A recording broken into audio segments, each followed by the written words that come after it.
Means there is that your risk factor, because if you have heart issues and you have a response to the contrast agent, if you have a weak heart, it may kill you. Okay, so this is what it means. And then hypotension also. Hypotension, contrast that we introduce, if a person goes into some kind of shock, will cause their blood pressure to drop. So if you already have a pre-existing history of hypotension, and the contrast is introduced to you and you go into shock, it may be unlikely that we can revive you. Because now if you have hypotension, we give you the contrast and you respond to that, your heart may stop. All right, so in the presence of foreign substances, okay, just like contrast media, histamines and complements are liberated or released within the vicinity of the injection site. So histamines is a physiological active depressor released from the cells in the immune system as part of an allergic reaction. It is a powerful stimulant and acts on smooth muscles. It's a stimulant that acts on smooth muscles. And where are those smooth muscles mostly found? In your trachea, in your lungs, in your gastrointestinal tract. Okay? So these are where they're generally found, meaning that if my body responds to the contrast agent, it starts to release histamines. And as a response to that, because of the smooth muscles, my windpipe is going to tighten up. Because one of the first things that happens, an allergic reaction, when that happens, they say what? I can't breathe. Because it's acting on the smooth muscle. Another thing that it acts on is the gastrointestinal tract. Now they're doing this, my stomach hurts, or I feel nauseous. Okay, so they start throwing up, or they start, well, I hope they don't, but they start having diarrhea. Okay, it acts on your smooth muscles. Okay, so it's also a vasodilator, meaning that now your vessels are like this. They're not like this where it's pumping blood. They're wide open now, so it's just doing this, but blood isn't moving along. Okay? That's going to cause a drop in your blood pressure. And when your blood pressure drops, now how is my blood going to be moving around my bloodstream? Slow. It vasodilates. Okay? So all those things contribute to it being bad. Now you're not getting blood flow. Now your body's not receiving adequate amount of oxygen. Okay? And then here it also says it increases damage to cells. It dehydrates cells, decreasing their ability even more to sustain oxygen.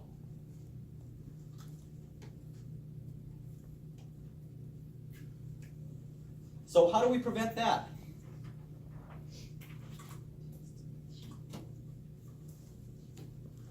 Remember this? Benadryl. It's an antihistamine.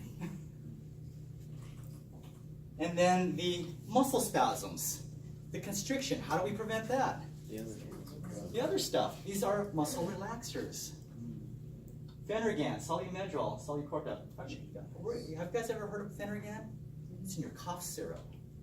Oh, yeah. Phenergan in your cough syrup. It relaxes your lungs. They're constantly constricting because you're. This relaxes your lungs. Phenergan. I like it with codeine. I like it with, yeah. Cough syrup with codeine.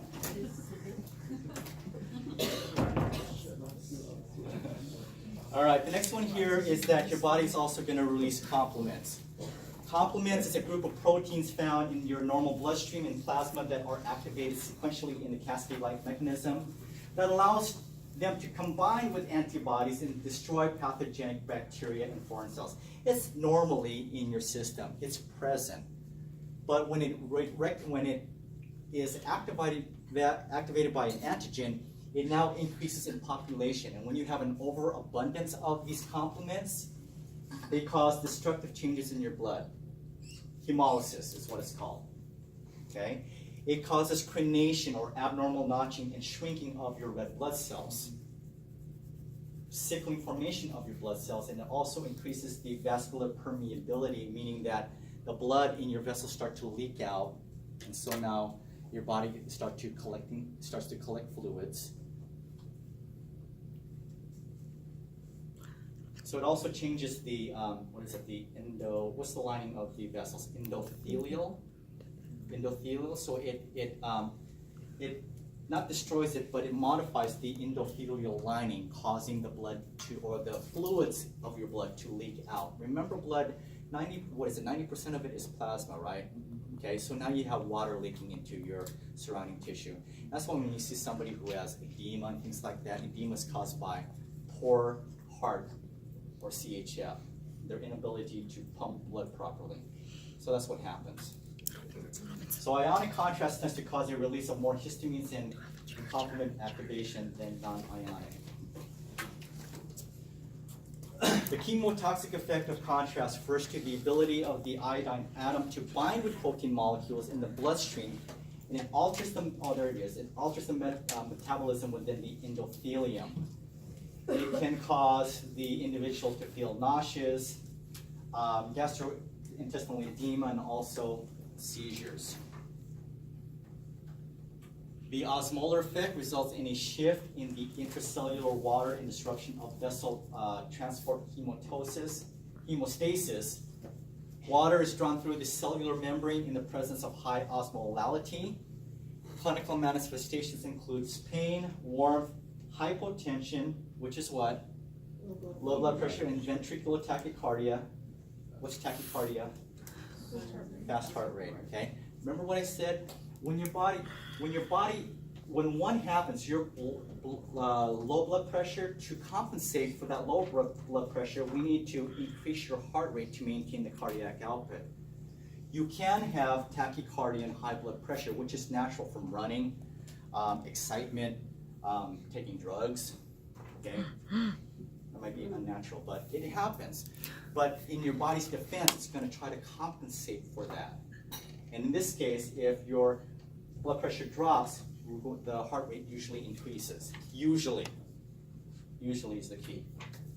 So allergic reaction represents the individual's unique physiological response to the contrast. A majority experiences no allergic response. It's unpredictable in reaction to the contrast media, may not be a true allergic reaction. That's why it's called anaphylactoid, not anaphylaxis. Any questions? Now, what is common, what is normal, is what's known as a transient response. A transient response. So this is normal in the administration of contrast agents. So when you inject contrast media, again, you're going to tell your patient, Miss Smith, in a moment here we're going to give you some contrast. You may feel a warm feeling throughout your body. You may get a funny taste in your mouth. People have said that when they get injection of contrast, it tastes like coins in their mouth. It tastes like metal. It's metallic.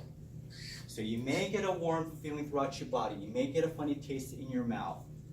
That's all going to go away in just a minute or so. If you start to feel uncomfortable, let me know. And then be observant. Are they coughing? Are they sneezing? Are they scratching? Because those are all indications of an allergic reaction. The warm feeling, the taste in your mouth, that's normal. It's transient. It's going to come. It's going to go. It's transient. Okay? So this is temporary. It's not classified as a reaction.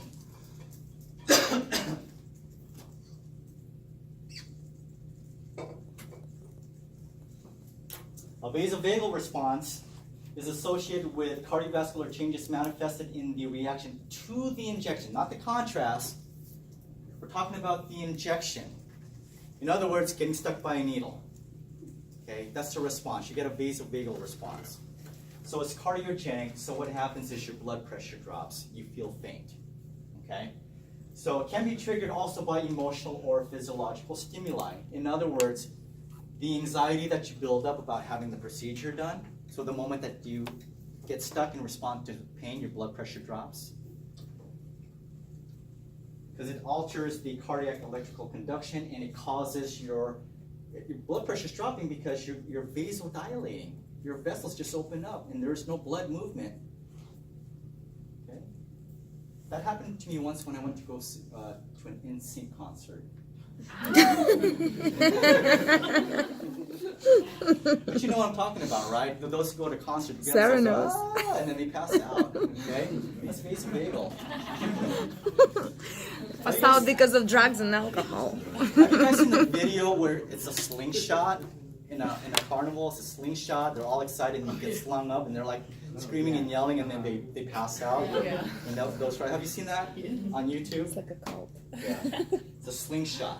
I mean, it takes you like hundreds of feet up in the air. All right. So symptoms may include lightheadedness, anxiety, diaphoresis. What's diaphoresis? Sweating, excessive sweating, systematic hypotension. There's your blood pressure again, and sinus bradycardia. So hypotension and then slow heart rate. Yeah, you're gonna pass out. Okay.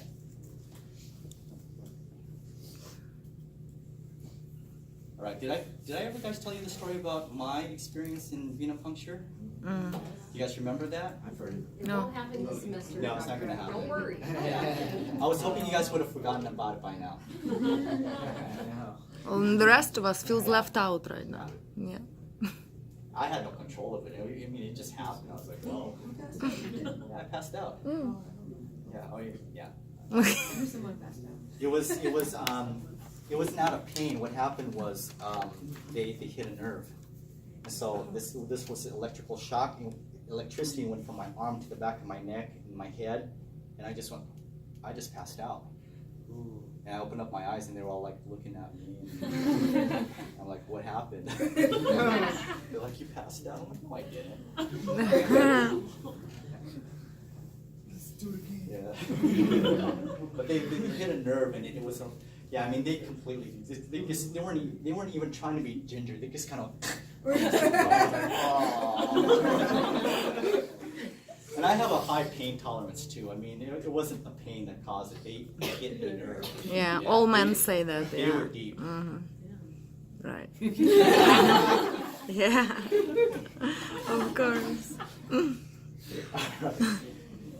All right. So a progressive or sudden drop in systemic pressure can lead to loss of consciousness in life-threatening situations. So place your patient in a Trendelenburg position. If not, lift their legs up.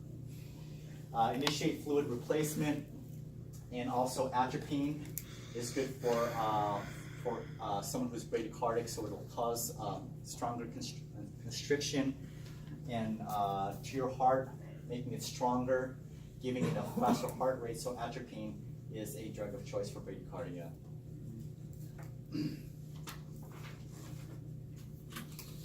All right, so now let's talk about worst case scenario shock. Okay, shock. So shock is the body's physiologic reaction to an illness, trauma, or stress in which there is a disturbance of blood flow to the vital organs or a decreased ability of the body's tissue to use oxygen and other nutrients needed to maintain a healthy state. So we're not talking about electrical shock. We are talking about your body's inability to distribute the oxygen and nutrients to the vital tissues and organs. Okay. Let's see here.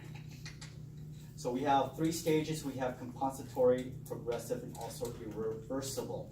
So again, disturbance of blood flow or decreased ability. So here's a disturbance of blood flow. So an example of a disturbance of blood flow would be like you get a cut. Okay, you have a major cut. Now you got blood leaking all over the floor and it's not going to your vital tissues and organs. You're losing blood. That's an example of shock. Okay, it's due to that type of injury. There are other ways of that. So now instead of you have a cut, but you may have a blockage, and now blood doesn't have the ability to go anywhere. It's stuck in one place. So now your tissue and organ is not receiving blood supply because of that blockage. The other one here, decreased ability of your body's tissue to use oxygen and other nutrients. That is referring to, and I need you guys to write this down, it's referring to your body's ability to perfuse. Perfuse is the exchange of the gases. Oxygen to the body's tissue, and then in exchange you get the carbon dioxide. So perfusion has to do with gas exchange. So your body's inability to perfuse to use up the oxygen, to use up those nutrients. Because you still have flow, your body's not perfusing adequately, using up the oxygen and nutrients properly. So that can also cause shock.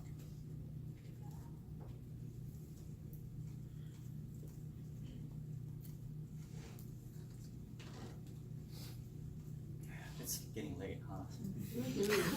Okay. So late. I'm not gonna make this.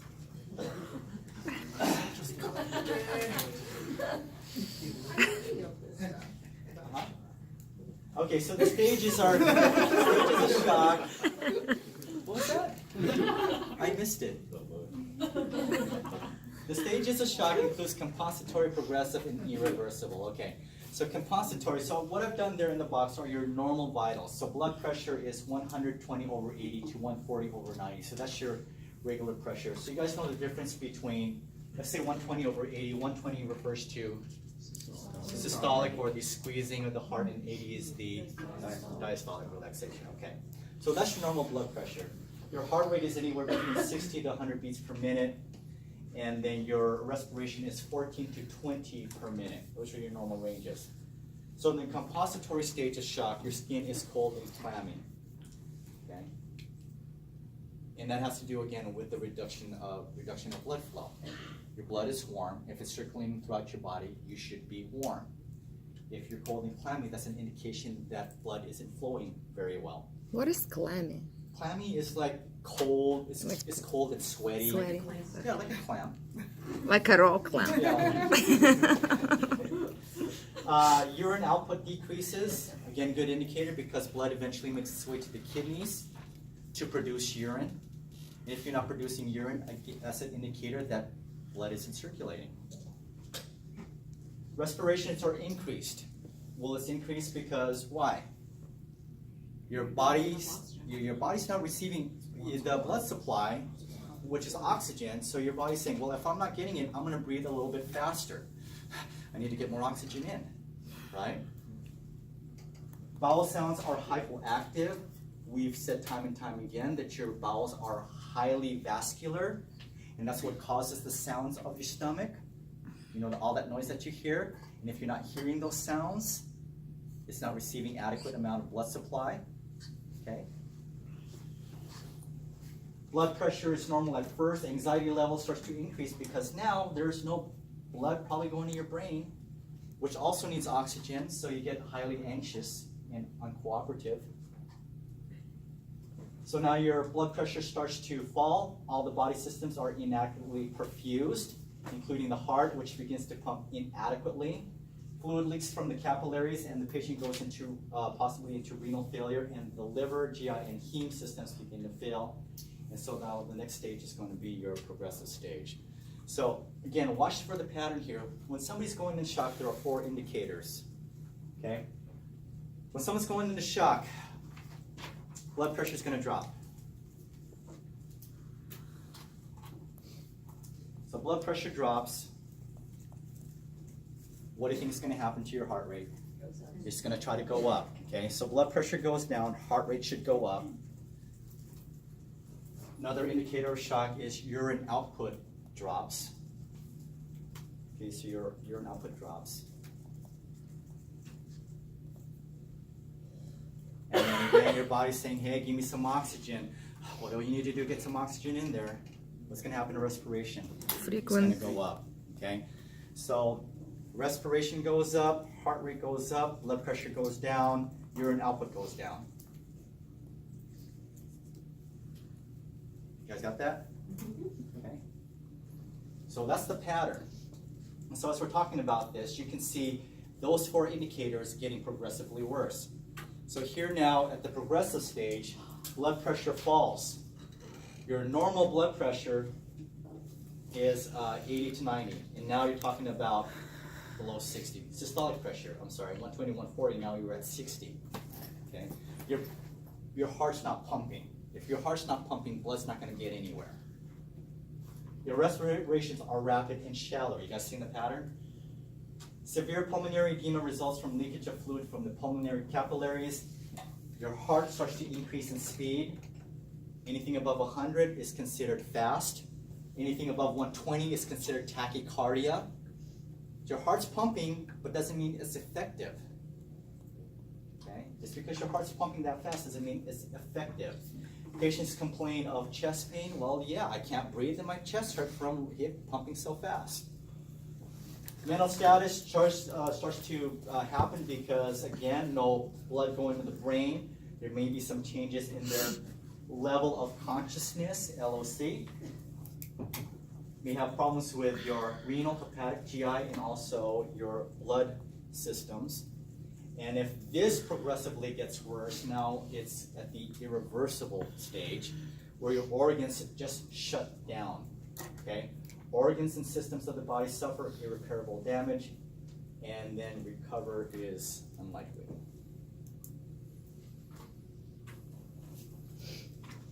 Okay? Blood pressure remains low, renal failure, liver failure, and the release of necrotic toxins from your body from the failure starts to release acids, and your body goes into lactic acidosis. So, symptoms of lactic acidosis includes abdominal or stomach discomfort, decreased appetite, diarrhea, fast, shallow breathing, and a general feeling of discomfort. And your muscle, basically, you know what, lactic acidosis is what you get, like runner's cramp. That's runner's cramp. Now, imagine this, your entire body's going through this. Your body, your insides, is going through all this, okay?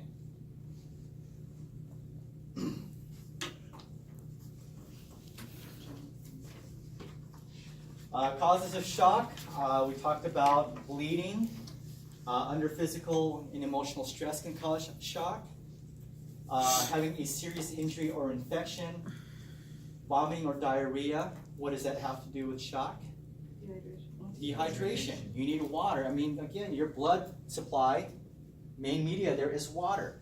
So if you're vomiting or diarrhea, now your blood is sluggish. It's thick. Remember viscosity? Now it doesn't flow. Have any forms of diabetes, the very young, the very old, experiencing severe pain, has a bowel obstruction, is undergoing any procedure that causes rapid decompression of any organ or rapid fluid loss from the body cavity, or even drugs. Certain types of anesthesia can cause shock, can interrupt the blood flow or decrease perfusion. We have all these different types of shock: hypovolemic, cardiogenic, distributive. Man, do I have to go through all that? No, of course not. I do. There's a lot of it. Do we have to remember all that? That's the question. Can I cut it in half? Can you cut Alright, it test so in half? this is what I'm going to do. I'm just going to touch on it. You guys can read the material. Okay, but here's the gist. Here's the gist, okay? Shock is shock is shock is shock. That's all it is. It's shock. But where it originates is what makes it different. That's where you get your classifications. Okay?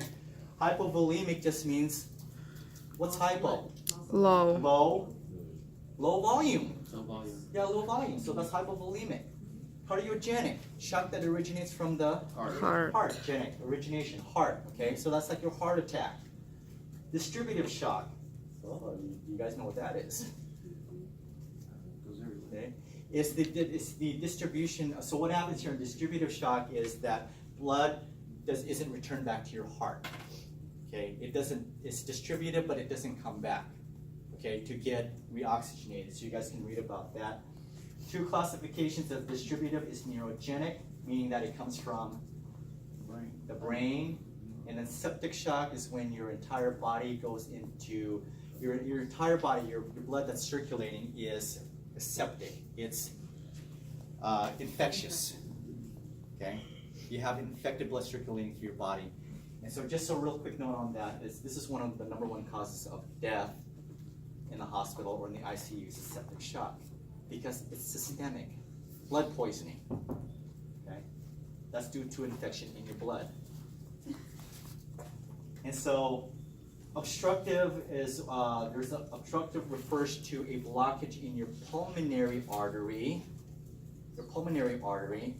Because blood has to go to your lungs to get oxygenated, right? So now there's a blockage there that's preventing that blood to get oxygenated. That's obstructive shock. Okay, so I'm going to have you guys look through that. Okay, look through that. Are we looking through it? Yeah, Looking through it, okay? all the time. Look through it. Okay. What I do want to do is I want to then talk about. Oh my God, there's a lot of stuff. What's all this? Okay. So we'll talk about anaphylactic shock since that is what we are concerned with as technologists is anaphylactic shock. So anaphylactic shock, again, is a severe type of allergic reaction. Often classified with neurogenic shock due to its physiologic similarities and is a result of an exaggerated hypersensitivity reaction to a previously encountered antigen. But in our case, it's this antigen is the contrast media. Okay? Histamines and histamine-like compounds are released. You have massive vasodilation, peripheral blood pooling. Peripheral blood pooling, again, is the blood is stuck in your extremities. It's not being returned back for recirculation. And then contraction of non-vascular smooth muscles, especially in the respiratory system.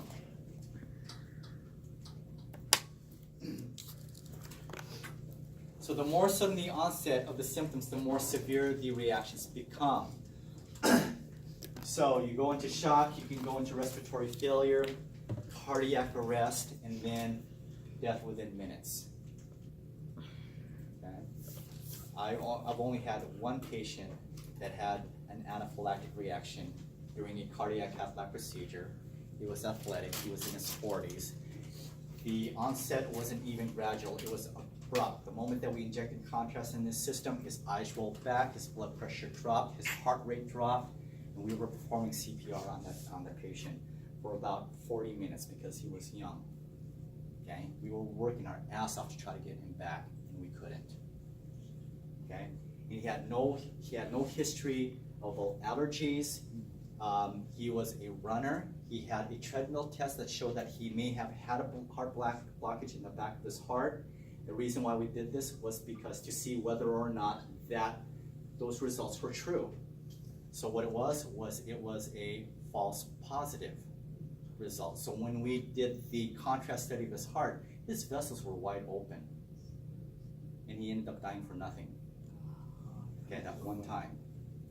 But we were ready. I mean, we did what we did. As soon as everything dropped, we were there. And I was the x-ray tech that day running to the table. And I pushed the doctor out of the way and the tech out of the way and started doing chest compressions on him. So, it happens.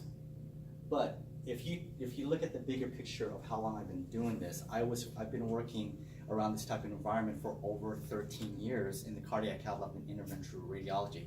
That was my one and only. Okay, that's good. I mean, if you want to look at it from that perspective, it's good. Okay, I've had patients who've had minor reactions, intermediate reactions. I've had severe reactions, but never anaphylactic. That was my first one and my one and only. Okay, so most common causes. Whoa.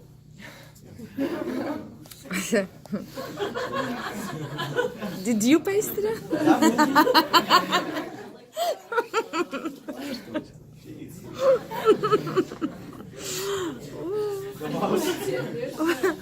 Is it moving? Well, it says drugs right there on top, so it's kind of, it makes sense. Makes sense. Is it a GIF? It's a GIF, right? No. It's moving fast. It's just supposed to look like it's Okay. All right. So most common causes. It is moving. Next slide. Most common causes of anaphylaxis is drugs, iodinated contrast, chemotherapeutic agents, anesthetics, certain food products. And so when we ask our patients are allergic to foods or medications, those are the things that we need to find out. Insect venoms, pathways of these antigens to enter include the skin, the respiratory tract, as well as the GI tract. When contrast is injected, the radiographer must observe the patient continuously for any sign of allergic reaction. If early signs of symptoms of anaphylaxis is observed, the radiographer must respond quickly since death may follow in a few moments. So again, universal precautions. The moment that they are manifesting any type of response, you need to stop what you're doing and respond appropriately. But before you do this, you should also know where your crash cart is, right? Okay, you should know where your crash cart is. And most of the time, crash carts are found in rooms where you perform these iodinated contrast procedures. That's generally where they're from, so there's easy access. Be familiar with your crash cart in knowing that if you are assisting in a response, a rapid response, so to speak, you're a first responder, know what all the drawers are, what the contents are. Because although it may not be within your scope to administer those drugs, it is within your scope of practice to assist. Okay? If they're asking for a certain drug, know where it is and hand it to them. If they're asking for needles, syringes, know where it is and hand it to them. Okay? Same thing with respiratory type of equipment. Be familiar with your room, the equipment, where to find the different types of medications. And as I was telling Gio this morning, I said, and if you are not part of the rapid response team or first responder or the crash team, get out of their way. Because you're going to do more damage by standing in front of them and bumping into them if you have no part in it. Your best way to help is to stand aside and wait for them to ask for your help. If you're part of the team, then get your ass in there. But if you're not, just stand back and be ready to assist. Okay? He told me he had a couple of, and when he said this, I was like, really? He said he's already had a couple of codes. Yeah, two rapid response. You already had a couple of codes? Is this in radiology? Yeah, one was one was in CT, Uh-huh. and then the other one was during in the MBS, a modified barium swab. Oh, okay. All right. What hospital is this? Huh? Fountain Valley. Oh. So you know not to go there. No, Fountain Valley was, I'm from Fountain Valley. Yeah, Fountain Valley's my old stopping grounds. Yeah. Oh, okay. How's Jennifer? Good. She's good. Anyway, sorry, Jennifer. I had a big crush on her. I had a huge crush on her. Gio, now it's your turn. That was an advice right there. She runs the department, so yeah, okay. I worked in the cath lab, guys. I was in radiology, but Jennifer was my former student, so I know who she is. I know who she is, and I always talk. We talk. I concur. All right. So early signs of anaphylactic shock: tightness of chest, itching at the site of injection or around the eyes and nose. So again, the moment that they start to manifest, you need to be alert. Okay, be ready to respond. Okay, because it could be nothing. Okay, good. It could be nothing, but at least you were cautious and ready. Itching, nasal congestion, sneezing, coughing, apprehensiveness. Oh, and then the feeling of doom. When they tell you that I feel like I'm going to die, listen. Okay, because there's a feeling that it can't escape you. Listen to them. Nausea, vomiting, and also diarrhea. These are all just early signs. Okay. And remember, as I said, the worse the response, the quicker that these manifest, and it doesn't give you enough time to react to those type of responses. Latent signs and symptoms of anaphylactic shock include angioneurotic edema in the face, way down there, hands and other body parts. Urticaria is what? What's urticaria? Hives? Okay, hives, okay. Urticaria is hives, choking, wheezing, dyspnea, and cyanosis. So choking and wheezing, again, that's a sign of the respiratory tract constricting. Cyanosis is what? Getting blue. Turning blue due to the lack of oxygen. Decreased blood pressure, rapid or usually slow pulse. It's usually rapid, dilated pupils, and also change in the level of consciousness are the latent signs. What does it mean latent? So we talked about early. Late means what? Later on. It Progressive. can happen later on. Okay? So even when you inject contrast, nothing happens, something still may happen. And that's the character of iodine is unpredictable. So even if nothing happened the first couple minutes, they may happen 5 minutes down the line. Okay? Actions of the anaphylactic shock. Have the emergency card ready, available for the contrast administration. So don't be injecting until you are well prepared. Perform questionnaire before administration. Are you allergic to any foods or medications? Have you, do you have asthma or hay fever? Have you had hives or other allergic skin reactions? And have you ever had an X-ray exam when they injected contrast? So we say it's not contrast, but a lot of them don't understand what contrast is. So it's okay to say, have you ever had dye injected before? Because they understand that. Okay? Again, if they say yes to any of these, it increases your chances or risk of having an allergic reaction anywhere between 10 to even 10 times as much.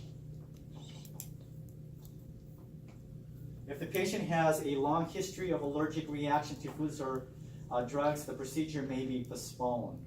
Okay? So again, any yes to this, don't do anything. Talk with your doctor. Okay? A patient who has no history of allergy still may have an anaphylactic reaction. Proceed with caution. Never leave the patient alone who is receiving contrast. If the patient complains about itching, if swelling or redness of skin appears, or if the patient seems unduly anxious, stop the infusion immediately and perform the radiologist or the physician, and monitor the vital signs and observe for respiratory distress.